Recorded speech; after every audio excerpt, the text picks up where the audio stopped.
Plusieurs d'entre vous aimeraient entendre parler de la compagnie Heathkit et de ses fameux produits d'électronique sous forme de kit.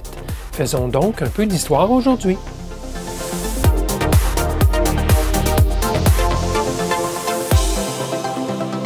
Bidouilleurs, bidouilleuses, salut! Je ne sais pas dans quelle mesure les produits de la compagnie Heathkit ont été distribués à travers le monde, mais je peux vous dire qu'ici en Amérique, leurs kits étaient assemblés et ils étaient omniprésents sur les bancs d'électronique, particulièrement chez les hobbyistes. Mon père en a d'ailleurs assemblé quelques-uns de ces kits, un multimètre, un traceur de signal, un analyseur d'allumage de moteur d'automobile, une alarme de congélateur, et il y en a eu d'autres. Et comme radioamateur, j'ai moi-même utilisé plusieurs de leurs produits. Heathkit était vu comme une compagnie spéciale, mythique un peu, en tout cas à mes yeux.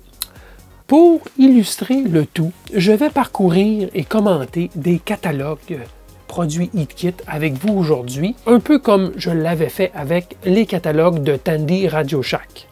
Mais auparavant, voici un petit historique de la compagnie Heath, information dérivée en grande partie de Wikipédia. La compagnie Heath a d'abord été fondée en tant que compagnie d'aéronautique en 1911 par Edward Bayard Heath. À partir de 1926, elle a vendu un avion léger, le Heath Parasol, sous forme de kit. Tiens, déjà des kits. Edward Heath est mort lors d'un vol d'essai en 1931. En 1935, Howard Anthony a acheté la société Heath, alors en faillite. Il s'est concentré sur la vente d'accessoires pour petits avions. Après la Seconde Guerre mondiale, Anthony a décidé qu'entrer dans l'industrie électronique serait une bonne idée. Il a alors acheté un stock important de pièces électroniques excédentaires du temps de guerre avec l'intention de construire des kits avec celles-ci.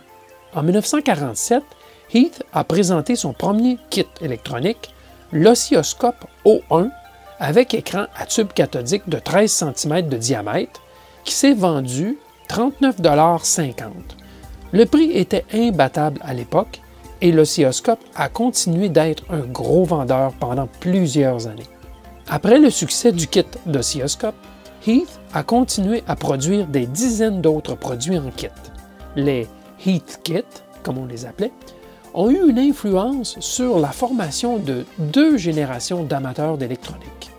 Le principe de vente de Heathkit était qu'en investissant du temps pour assembler un kit, les acheteurs pouvaient construire quelque chose de comparable à un produit fabriqué en usine à un coût nettement inférieur et, en cas de dysfonctionnement, pouvaient le réparer eux-mêmes à l'aide du manuel d'assemblage dont la qualité du contenu faisait leur réputation. Pendant plusieurs années, cette prémisse était fondamentalement valable. Les produits, au fil des décennies, ont inclus des équipements de test électroniques, des équipements audio domestiques haute fidélité, des téléviseurs, des équipements de radio amateurs, des robots, des modules d'allumage électronique pour voitures et des ordinateurs amateurs et professionnels de marque Zenith, certains étant vendus sous forme de kit pour être assemblés par l'acheteur. Durant les années 80, l'activité informatique de Heathkit Zenith réussissait, mais pour ce qui est des autres produits, alors que leur assemblage était toujours un passe-temps intéressant et éducatif, les kits n'étaient plus moins chers que des produits préassemblés. La poursuite de la tendance à l'intégration, des circuits imprimés, des circuits intégrés, etc., et la production de masse d'électronique ont érodé le modèle commercial de base de Heathkit. Le passage aux composants de montage en surface et aux circuits intégrés denses a finalement rendu impossible pour l'assembleur domestique de construire un appareil électronique pour moins cher que ceux produits sur une chaîne de montage moderne. Alors que les ventes de ces kits diminuaient constamment, Heath s'est appuyé sur son matériel de formation et sur la domotique et les produits d'éclairage pour rester à flot, mais ses jours étaient comptés. Heathkit a fabriqué des kits électroniques de 1947 à 1992. La société Heath, telle qu'on la connaissait, est essentiellement disparue des radars. Mais En 2011, la société a annoncé qu'elle réintégrerait le secteur des kits.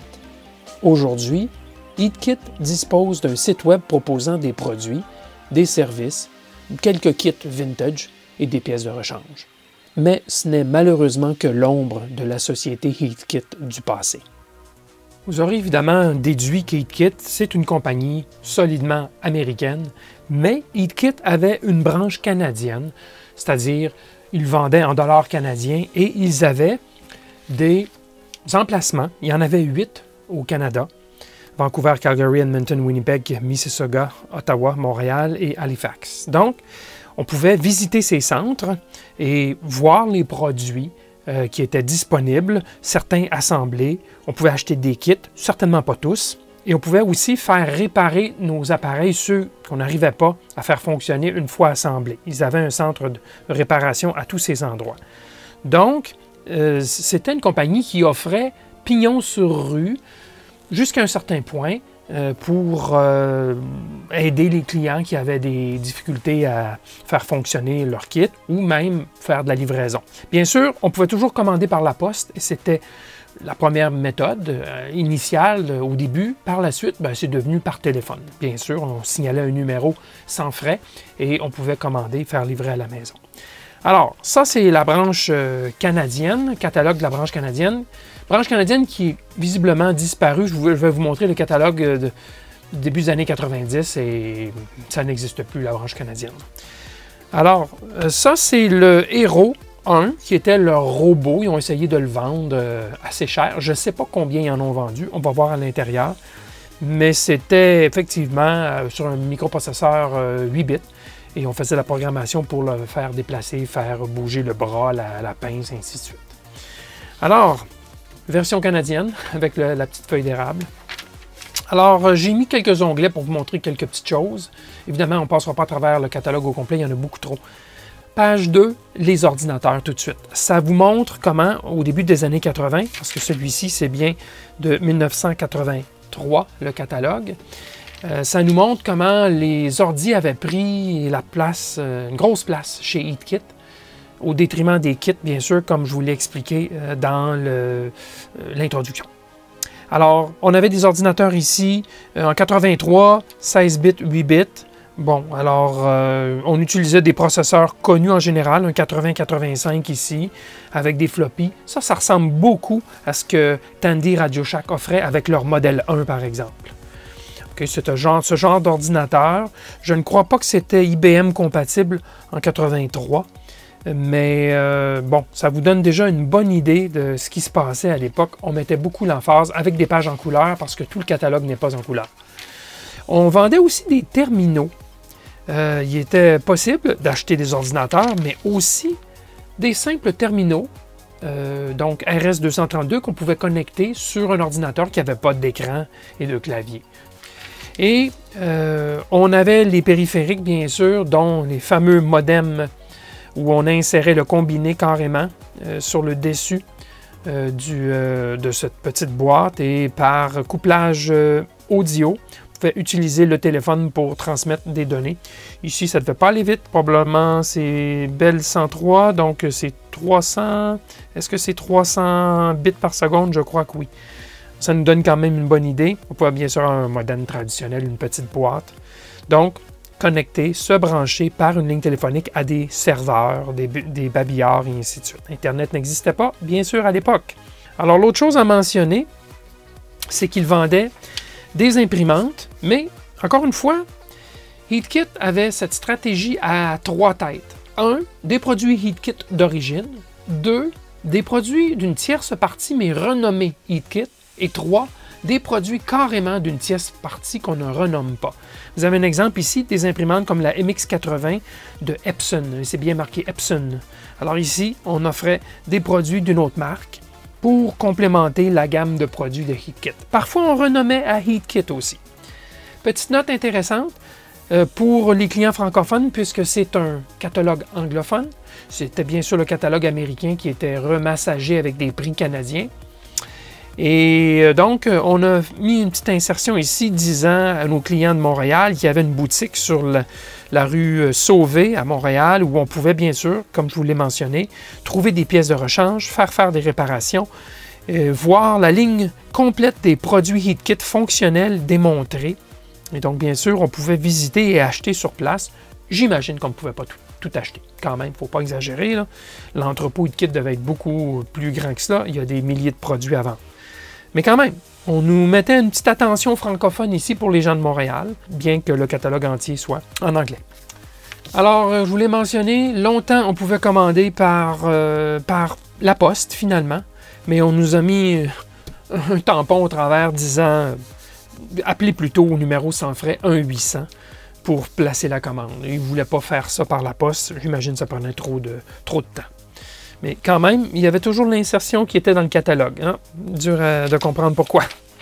On nous offrait toutes sortes d'accessoires. Regardez, des détecteurs ici de profondeur pour les fonds marins, pour bien sûr navigation pour les pêcheurs. On avait toutes sortes d'accessoires et on tombait aussi dans tout ce qui touchait la voiture, l'automobile. Donc, les analyseurs d'allumage. Mon père en avait un analyseur d'allumage avec un écran comme ceci qui montrait la forme de l'allumage. Et il y avait aussi un pistolet stroboscopique qui permettait de voir l'avancement ou le retard de l'allumage par rapport à la position de l'arbre principal du moteur. Donc, on pouvait faire son ajustement du minutage qu'on appelait le timing en anglais du moteur. Et je l'ai déjà assisté à le faire sur son vieux Oldsmobile. Donc, on voyait la forme à l'écran, ce qui était assez intéressant à voir. Donc, on a fait toutes sortes de modèles là, pour l'automobile. On avait même des horloges à 12 volts à brancher dans l'automobile. La radio amateur, ça, c'était une grosse section. Je ne sais pas si c'est moi, mais je crois bien que la radio amateur devait être un gros vendeur, en tout cas dans les années 70. Peut-être qu'à partir des années 80, ça a commencé à descendre, les ventes. Mais ça a été un gros vendeur dans les années 60 et 70. Ici, on offrait un poste VHF, tout synthétisé, qui fonctionnait de 144 à 148 MHz, donc toute la bande des 2 mètres. Donc, c'est un transceiver et c'était le premier modèle qu'ils offraient, je crois, qui était syntonisé. Ça compétitionnait avec les grandes marques comme ICOM, Yaesu, etc. Et Kenwood, bien sûr. Alors, on offrait toutes sortes d'accessoires. Un accessoire qui a été très vendu, c'est cela ici. Ça s'appelle la Cantena. C'est une charge fictive. En fait, c'est une résistance non inductive de 50 ohms. Une grosse résistance qui baigne dans de l'huile et qui permettait donc d'absorber l'énergie radio de notre transceiver lorsqu'on émet pour faire des essais, absorbé à 100% en chaleur. Et il y avait de l'huile. On mettait normalement de l'huile minérale. Et si on pouvait mettre la main sur de l'huile à transformateur, c'était encore mieux. J'en ai, moi, dans ma charge fictive. Et bon, il y a peut-être des BPC dedans, donc je la laisse dedans. Je n'y touche plus. Voici un exemple ici, le microphone que vous voyez. C'est un microphone amplifié. C'était Astatic qui fabriquait ce microphone, mais on l'avait renommé HeatKit. Un autre exemple là, du monstre à 3 têtes. Liaison téléphonique pour ondes courtes. On pouvait envoyer une communication sur ligne téléphonique avec ce genre de boîte. Alors, toutes sortes d'accessoires de ce genre. Ici, on a un petit oscillateur audio qui permet de pratiquer son code Morse. J'en ai monté plusieurs pour notre club dans l'école professionnelle où j'étudiais avant l'université. On en avait commandé plusieurs et le responsable m'avait demandé de les assembler. J'en avais peut-être 3 ou 4 à assembler. Et c'était assez facile à assembler. C'était simplement un petit oscillateur audio. On suivait les instructions dans le feuillet d'instructions étape par étape, comment placer les composants, comment les souder, comment les identifier, ainsi de suite. Et bien sûr, ça avait fonctionné à la fin, sans problème. Alors ça, c'était ce genre de petits accessoires, des clés de Morse ici, automatisées. Ça se vendait beaucoup. Le fameux grid DIP, le DIP meter qui permettait de vérifier la résonance d'un circuit, la résonance d'une antenne, des choses comme cela. Ça s'est vendu beaucoup, ça aussi. Ça, c'était la version à MOSFET. Bien sûr, auparavant, il y avait une version avec un tube à vide, une lampe.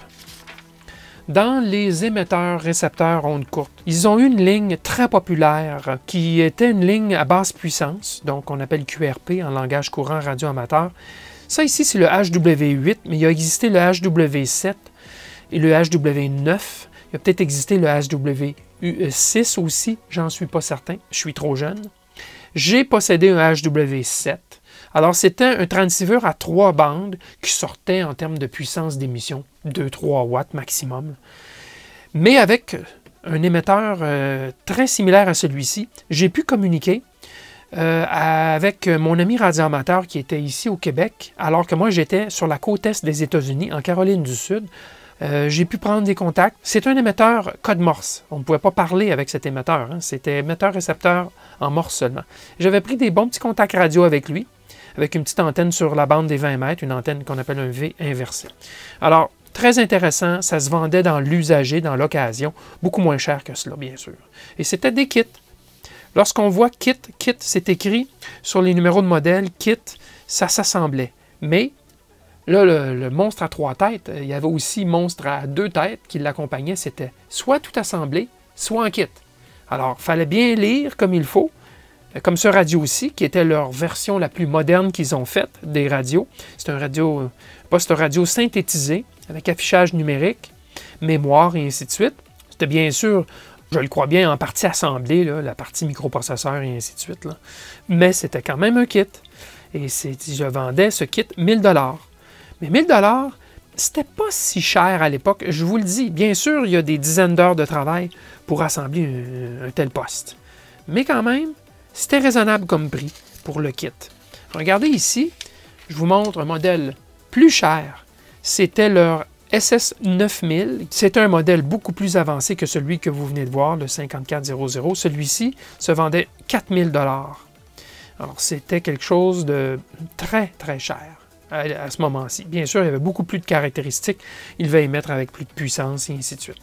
Mais on nous vendait toujours le fameux HW101, qui est un transceiver toujours onde courte, qui fait toutes les bandes entre le 80 mètres et le 10 mètres, à tube à vide, à lampe donc, sauf le VFO, donc l'oscillateur principal dedans, était un oscillateur à FET. Et il se vendait encore cher, 899 $ pour un radio à tube en 1983. Ça me semblait cher. Mais c'était là où les dernières années de cette radio. Mais ils l'ont vendu plusieurs dizaines d'années, si je ne m'abuse. Donc, une radio très populaire. C'est un kit de base pour passer en ondes. Bien sûr, le haut-parleur était séparé. On nous le vendait séparément et c'était 60 $ juste pour le haut-parleur. Toujours des prix de 1983, n'oubliez pas. La radio amateur, c'était à l'époque un gros département, mais déjà dans ces années, ça avait beaucoup réduit. Okay, ça avait beaucoup réduit. Vous avez vu ici l'essentiel de ce qu'il vendait au niveau de la radio. Je ne crois pas qu'il y ait une autre page. Non, voilà, c'était l'essentiel. Il y en avait beaucoup plus que ça dans les années 70. On avait des postes, des stations météo, plusieurs modèles, très simples, aussi très complexes. Ça se vendait quand même beaucoup. Beaucoup de gens aimaient s'assembler parce que c'était des kits, des stations météo, dont celle-ci qui est 600 $ à l'époque, qui était la Cadillac, j'imagine, là, des stations météo. Non heat kit. Est-ce que quand vous voyez ces choses, ça vous rappelle pas un petit peu Tandy Radio Shack? Ils avaient un peu le même créneau, sauf qu'ici, c'était beaucoup des kits. Mais les créneaux se ressemblaient beaucoup au niveau du type de produits vendus. Regardez ici des détecteurs à métaux, pour aller à la plage, par exemple, ou ailleurs, détecter des métaux précieux, des bagues, de la monnaie, ainsi de suite. On avait des radios comme ici, des radios Panasonic. Ça ressemble quand même à l'approche Tandy. Avec des téléviseurs, bien sûr. Des téléviseurs en kit, absolument. 700 $. Un gros téléviseur 27 pouces ici. 1049, kit aussi. Alors, encore une fois, on peut se demander jusqu'à quel point c'est un kit. Peut-être qu'il y avait beaucoup de plaquettes de circuits imprimés et les plaquettes étaient pour la majorité déjà préassemblées. Et il fallait tout brancher ensemble, les différentes plaquettes, pour faire fonctionner le téléviseur. Je me demande bien. Je ne crois pas que c'était pièce par pièce. Ça aurait été fou, à mon avis, de penser assembler une chose pareille. Alors, c'était définitivement pas des kits simples, en tout cas. Bon. Ils avaient une lignée aussi d'appareils Hi-Fi, et celle-ci, cette lignée, c'était leur haut de gamme. Regardez les prix. Voyez le tuner ici, le syntonisateur AM/FM. C'est tout, hein? Syntonisateur AM/FM. Pas l'ampli, pas le préampli, rien. Juste le syntonisateur. Kit, 839 $. Juste pour le syntonisateur. Le préampli, 739 $. L'égalisateur, il y avait quoi, une dizaine de bandes, douzaine de bandes? L'égalisateur, 419 $. On n'a pas d'amplificateur encore. Regardez les amplis. Ici, on a un module crossover, donc qui permet de séparer les graves, les moyennes et les aigus pour envoyer au haut-parleur. 319 $. Des indicateurs à LED, juste indicateur à LED, 319 $ pour indiquer l'intensité. Regardez les amplis. On a un ampli ici stéréo, le AA1600, de 125 watts RMS par canal, à 800 $. Juste l'ampli. Si vous voulez aller plus loin, c'est encore plus fou, là. On parle de 1200 $ pour cet ampli à 250 watts RMS. Donc, c'était cher. Lorsqu'on avait fini de monter notre chaîne ici, c'était très, très cher. Et c'était des kits. Et je doute fort que c'était de la haute fidélité, là. Haute fidélité. Ça devait être bien correct, mais à mon avis, ça devait se comparer aux marques assez populaires de haute fidélité, mais sans plus. Donc, c'était assez fou. Il y avait des modèles, bien sûr, comme des récepteurs intégrés, des choses comme ça, qui étaient moins chers, des haut-parleurs, et ainsi de suite. Le fameux robot Hero 1. Le robot possédait un microprocesseur 6808. C'était le processeur qui était à l'intérieur et qu'on programmait avec toutes sortes de manuels, bien sûr. On pouvait commander des programmes, bien sûr, pour le faire fonctionner.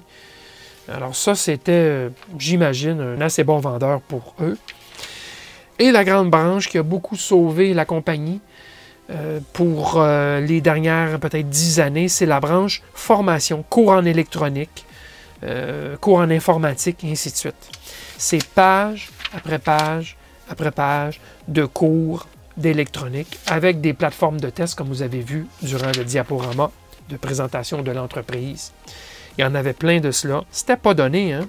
Cette plateforme ici est à 419 $ en 1983, celle que vous avez vue pour faire des essais de microprocesseurs.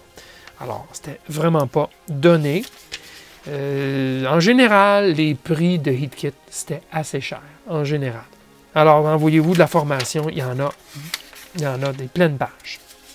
Il y avait même des cours de formation qu'un instructeur pouvait se procurer pour ensuite enseigner à d'autres. Alors, c'était des cours pour les professeurs, si vous voulez, ou les instructeurs. Donc, et bien sûr, non pas le moindre, la branche des instruments de mesure. HeatKit en a eu beaucoup. Bien sûr, au début, c'était tous des instruments à tube à vide, mais vers la fin, c'était entièrement transistorisé. Et si vous êtes un petit peu conscient des formes des instruments, vous allez dire « ça ressemble à du Fluke, ça. Il renommait HeatKit, mais effectivement, ça ressemblait beaucoup à du Fluke. Ça aussi. On avait cette lignée ici d'instruments bleus que je vais vous montrer dans l'autre catalogue parce que c'est en couleur. Bon, ils sont ici. Voyez-vous, c'était des instruments de mesure de base. Donc, un traceur de signal pour retrouver un signal, un générateur de signal très simple, un générateur audio, ce genre d'instruments pour faire des mesures de base, qu'on va dire. Et regardez, il y en avait d'autres ici, même des sondes de haute tension, ils en avaient. Ils avaient toujours un VTVM, et ça, c'est amusant. Ils avaient bien sûr des multimètres analogiques, des multimètres numériques que vous avez vus, mais ils vendaient toujours un VTVM, c'est-à-dire un voltmètre à tube, donc voltmètre au mètre à tube. Ça, ils en avaient toujours. C'était le fameux modèle qu'ils ont longtemps gardé en circulation. Ils ont changé la façade, mais c'était toujours le même modèle qui avait fait ses preuves d'ailleurs.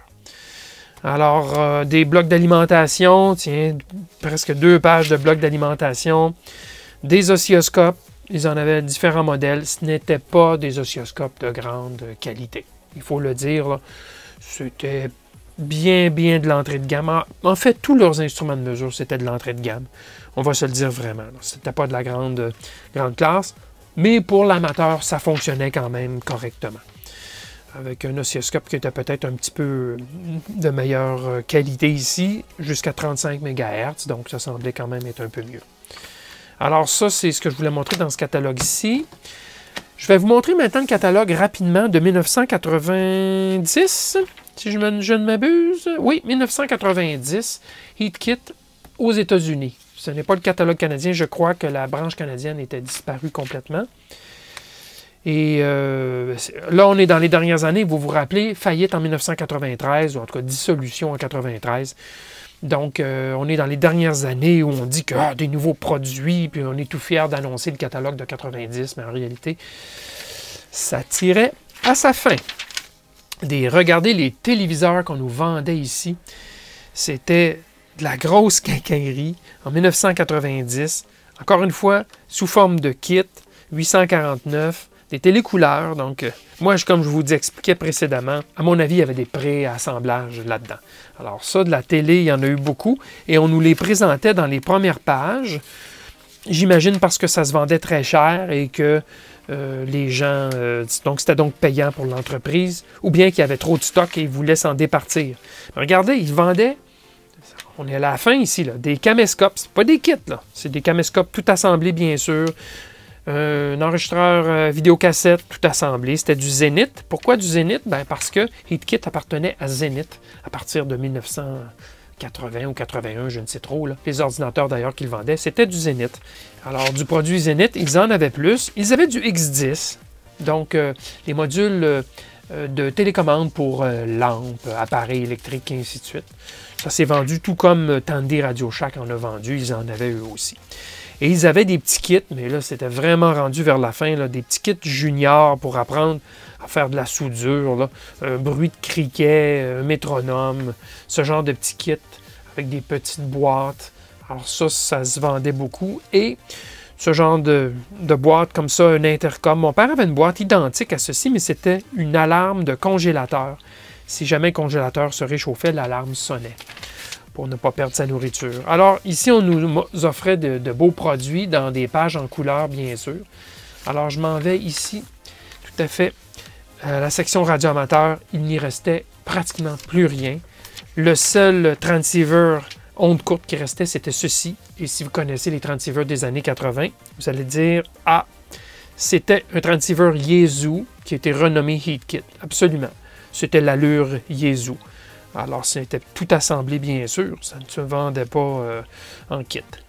Alors, même chose ici. Ça, c'était une interface pour faire de la transmission paquette. Et c'était AEA, la compagnie américaine qui fabriquait cela, renommée HeatKit. Ils se donnaient beaucoup de troubles. Des transceivers portables ici, c'était des Alinco, si je ne me trompe pas. L'allure Alinco, sans aucun doute, renommée Heat. Alors, ils se donnaient beaucoup de peine à renommer, mais au final, bon, ça valait ce que ça valait. Des transceivers mobiles et ondes courtes. Alors, voici le HW9. Je vous ai dit qu'il ne restait plus de transceiver. Ce n'est pas tout à fait vrai pour les ondes courtes. Il restait le HW9, qui était le dernier transceiver à basse puissance qu'ils ont produit. Donc, similaire au HW8 que vous avez vu précédemment. Alors, ça fonctionnait très bien. Vous voyez les prix, 249. Ça avait quand même baissé. Je crois que c'était 300 ou 400 l'autre kit. Alors déjà, les prix avaient baissé. L'électronique était bien sûr moins chère au fur et à mesure que les années avançaient. Alors, un récepteur à onde courte, différents accessoires pour sa station. Il restait quelques petits produits, mais c'est 3-4 produits par page. On remplit plusieurs pages assez rapidement. Le prix de la clé de Morse ici a baissé. C'était 200 $ à l'époque, en 83. C'est 129 $ ici, maintenant. Donc, par contre, c'est sûr qu'il y a des prix américains qu'il faut prendre en considération, là, mais malgré l'échange, c'était devenu moins cher, sans aucun doute. Alors voilà, toutes sortes des amplis linéaires de 1000 watts pour la radio amateur et ainsi de suite. Alors, je vais vous montrer un autre petit onglet rapidement.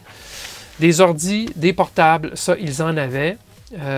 C'était probablement du Zenith. C'était la seule façon pour eux, finalement, de rester à flot, puisque les kits se vendaient de moins en moins. Et, bon, ils avaient des oscilloscopes, comme ici. Encore, ils en avaient toujours. Regardez, des oscilloscopes qui avaient un peu une allure Tektronix, si on peut dire, ou en tout cas Gold, ou une autre entreprise américaine, je ne sais trop. Alors, encore une fois, c'était renommé, c'était pas eux qui avaient conçu et fabriqué ces oscilloscopes. Mais on tombait dans une lignée peut-être un petit peu de meilleure qualité au niveau des oscilloscopes à l'époque. Des instruments de mesure, ils en avaient toujours, des fréquences mètres, et ainsi de suite, et ainsi de suite.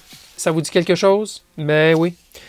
Un Fluke qu'on renommait Heatkit, mais c'est bien Fluke qui fabriquait. C'est-tu le Fluke 73, je crois, si je me rappelle bien juste à l'allure. Alors voilà, ça vous donne une idée là qu'on était rendu à cette époque à renommer beaucoup. Il y avait très peu du matériel qui était d'origine Heat. Et bien sûr, des fameux cours, il y en avait plein. Alors, c'est un peu ça l'histoire de Heatkit, surtout vers la fin, malheureusement, dans ces catalogues. Mais c'était assez plaisant de parcourir leur catalogue et de saliver à l'idée de se commander un kit et de l'assembler sur sa table de cuisine pour en arriver à quelque chose d'intéressant et fonctionnel. Parce que ça fonctionnait bien en général et les manuels étaient très bien faits. Comment faire les ajustements, comment faire les vérifications, parce que oui, au fur et à mesure de l'assemblage, on nous faisait des essais déjà pour s'assurer que des sous-parties du circuit fonctionnaient. Lorsqu'on arrivait à la fin, l'ensemble fonctionnait parce qu'on avait déjà testé des sous-parties du circuit. Bien intéressant comme entreprise. Malheureusement, ce genre de modèle de nos jours ne survivrait probablement pas du tout. Tandy n'a pas survécu et Heatkit non plus, ou à peine, si on peut dire. Je serais très curieux de lire vos expériences avec les produits Heatkit. Positives, négatives, quels produits exactement? Dites-le nous dans les commentaires sous cette vidéo. Et n'oubliez pas de nous mentionner votre zone géographique, question de saisir l'ampleur de la distribution des produits Heatkit. Ah oui, sachez qu'il est possible de consulter un grand nombre des catalogues Heatkit en ligne, sous forme PDF, et ce, gratuitement. Je vous fournis donc un lien, en fait quelques liens intéressants à consulter, dont le site web de Heatkit dans la description ci-dessous. Voilà pour la vidéo d'aujourd'hui. Tout cela est pour moi un peu nostalgique comme exercice, mais il n'y a rien de mal à ce que ça soit un peu nostalgique à l'occasion. En même temps, c'est un exercice d'histoire pour les plus jeunes, du moins ceux qui s'y intéressent. Merci de votre soutien et à la prochaine!